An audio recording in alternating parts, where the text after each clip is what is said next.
I want to thank all the Chibits last week that answered a lot of my questions and were very helpful in the comments. Thank you so much. You know who you are.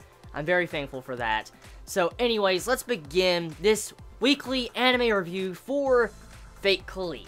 So episode 2 is here. In this episode, not really much going on besides gradual setup. For instance, this episode, to say the truth, it is a beach episode.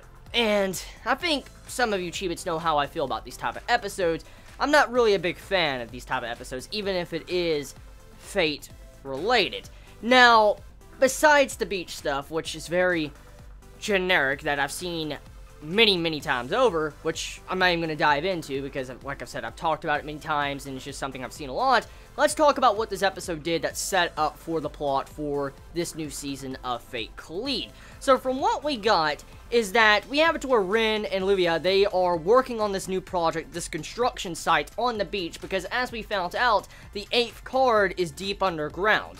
And they're having to dig down into it, make a tunnel, before they can get to this 8th card. So this beach trip is not really useless, so to say, because it's actually setting up for what is going to be going on in this season. So necessarily, I can't really say this episode was pointless, because this episode actually served to set up for the future. The only thing that was kind of pointless was the little bit of beach fan service to, you know, playing around and all that, but besides that, that is Fate Kaleid. Fate Kaleid sometimes has these type of episodes, so I can't really say much about that in particular. But there was some good things that I personally enjoyed from this episode, like, for instance, the Illya scenes. Like, the Illya scenes in this episode is pretty funny. Like, that one scene where Illya was getting, like, written like a doujin of him when it was a yaoi doujin, that was fucking hilarious. Like, you have it to where the girl, one of, you know, Illya's friends, are just sitting there writing and all that, writing a freaking doujin that's like a yaoi doujin, and I'm like, oh my god. Just, it's so funny, because if you think back into the first season of Fate Stay Night Unlimited Blade Works, there was kind of like a yaoi scene. You see where, you know, shirt gets ripped off. You remember, Illya's friend's shirt gets ripped off, and I'm like, what? I think we were all like, what, when we saw that scene.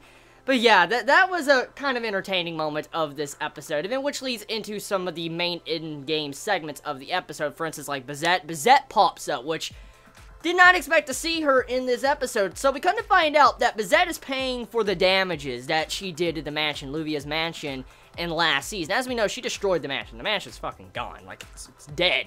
And we got to find out she's having to pay for the repairs. And it's funny because she goes around, like, she says she's working all these sorts of different jobs to pay it back. And eventually she has to work at a popsicle stand. She's selling popsicles. And she's like, you want a popsicle? You want a popsicle? She's going around as to, like, you know, Illya and Illya and all of them, they're arguing between each other.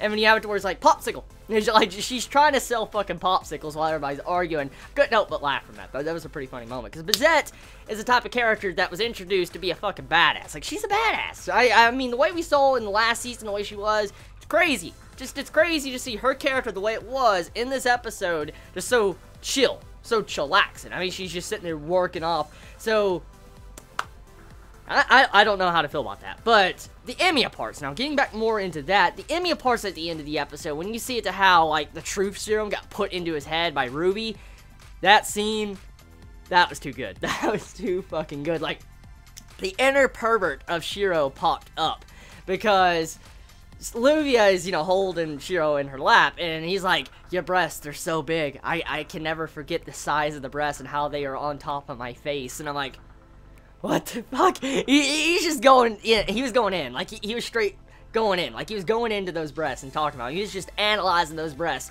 So, Shiro, damn. He just, you wouldn't expect a character like that. Just, I mean, if you read the visual novel, actually, you expect something like that. But it's still, it's funny just seeing that shit. This serious stand-up character I've known for a couple months now do something like that to Illya, and then say that about Rin, like, oh yeah, you're very self-conscious about your chest and all that, and you wear a skirt where you can have a peek and all that, and I'm like, it's just like, bro, that is so messed up, because, I mean, as we know, Illya and Rin, they get together, and they just,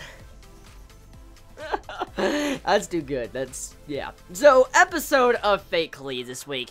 About 70% filler, so to say. 70 to 80% filler and 30 to 20% canon. Like, anyone could enjoy the beach episode. It just depends on your taste. But I'm not a big fan of beach episodes. I'm not. But I did enjoy the episode when it came to the segments that progressed the plot to some of the comedy scenes. It was pretty fun.